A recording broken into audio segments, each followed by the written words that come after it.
आज भारत ने hypersonic technology के क्षेत्र में ऐसा मुकाम हासिल कर लिया है कि अब दुनिया के कई देश भारत को एक लीडर के रूप में देख रहे हैं। यह उपलब्धि इसलिए खास है क्योंकि भारत ने ऐसा हाइपरसोनिक इंजन टेस्ट सफलतापूर्वक किया है जो अब तक केवल कुछ गिने चुने देशों के पास ही था।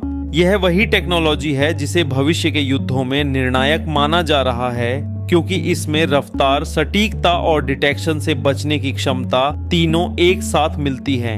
9 जनवरी 2026 भारत के लिए एक ऐतिहासिक दिन बन गया जब DRDO ने हैदराबाद में full scale actively cooled scramjet engine का सफल ग्राउंड टेस्ट किया।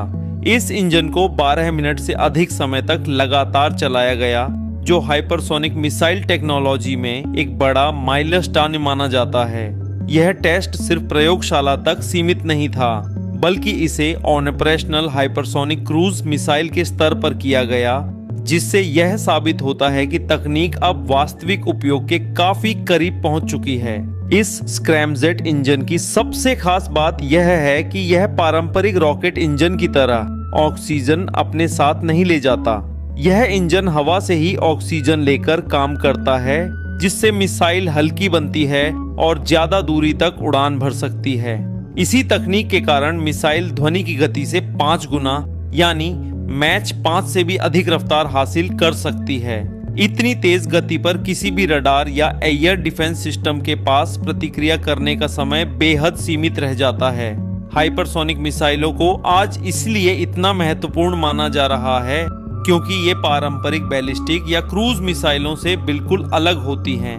मैच 5 से ऊपर की रफ्तार पर उड़ने वाली मिसाइलें न सिर्फ तेजी होती हैं, बल्कि अपने रास्ते में दिशा बदलने में भी सक्षम होती हैं।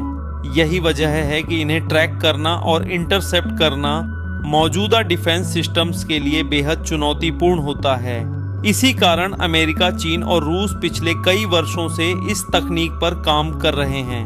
भारत में इस पूरी तकनीक का नेतृत्व defence research and development laboratory यानी DRDL कर रही है, जो DRDO की हैदराबाद स्थित एक प्रमुख प्रयोगशाला है। DRDL ने न सिर्फ इस स्क्रैमजेट इंजन को डिजाइन और डेवलप किया है, बल्कि इसके परीक्षण के लिए scramjet connect pipe test facility जैसी अत्याधुनिक टेस्ट फैसिलिटी भी स्वदेशी रूप से तैयार की है। इस पूरी प्रक्रिया में भारतीय उद्योग और शैक्षणिक संस्थानों का भी महत्वपूर्ण योगदान रहा है, जो भारत की आत्मनिर्भर रक्षा क्षमता को दर्शाता है। स्क्रैमजेट इंजन को समझने के लिए यह जानना जरूरी है कि पारंपरिक मिसाइल इंजन कैसे काम करते हैं। सामान्य रॉकेट इंजन ईंधन के साथ ऑक्सीजन भी साथ लेकर चलते हैं, जिससे उनका वजन बढ़ जाता है और उड़ान की अवधि सीमित हो जाती है। इसके विपरीत स्क्रैमजेट इंजन हवा से ऑक्सीजन लेकर सुपरसोनिक स्पीड पर धन करता है, जिससे लगातार थ्रस्ट मिलता रहता है और मिसाइल लंबे समय तक उड़ान भर सकती है। यही कारण है कि स्क्रैमजेट को हाइपरसोनिक क्रूज मिसाइल का सबसे महत्वपूर्ण हिस्सा माना जाता है। इतनी अधिक रफ्तार पर उड़ान के दौरान सबसे बड़ी चुनौती होती है अत्यधिक तापमान को नियंत्रित करना। मैच 5 से ऊपर की स्पीड पर इंजन का तापमान 1000 से 2000 डिग्री सेल्सियस तक पहुंच सकता है। यदि इस गर्मी को सही तरीके से नियंत्रित न किया जाए तो इंजन और स्ट्रक्चर दोनों को नुकसान पहुंच सकता है।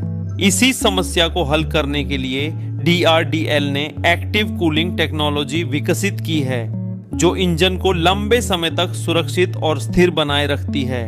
12 मिनट तक लगातार इंजन का सफल संचालन इस बात का प्रमाण है कि भारत अब लॉन्ग ड्यूरेशन हाइपरसोनिक फ्लाइट की तकनीक में महारत हासिल कर रहा है। दुनिया के कई देशों ने अब तक स्क्रैमजेट इंजन को कुछ सेकंड या कुछ मिनटों तक ही चलाया है, जबकि भारत ने इसे 12 मिनट से अधिक समय तक स्थिर रूप से संचालित करके दिखाया है। यह उपलब्धि केवल एक तकनीकी परीक्षण नहीं, बल्कि एक कॉम्बैट रेडी सिस्टम की दिशा में बड़ा कदम है।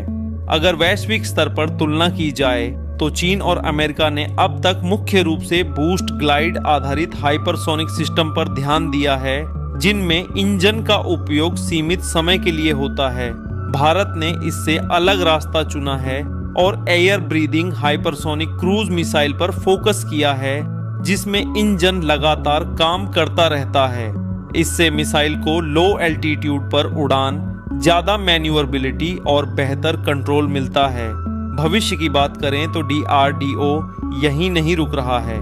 भारत प्रोजेक्ट विष्णु जैसे महत्वाकांक्षी प्रोजेक्ट्स पर काम कर रहा है, जिनका लक्ष्य मैच 8 तक की गति और लगभग 1500 किलोमीटर की रेंज हासिल करना है।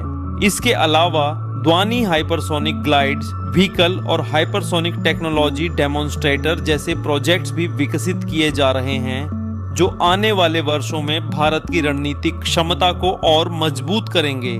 इस पूरी उपलब्धि का रणनीतिक महत्व बेहद बड़ा है।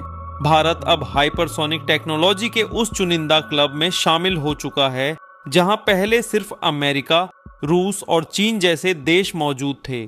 यह सफलता न सिर्फ भारत की रक्षा क्षमता को मजबूत करती है, बल्कि वैश्विक शक्ति संतुलन में भी भारत की भूमिका को और प्रभावशाली बनाती है।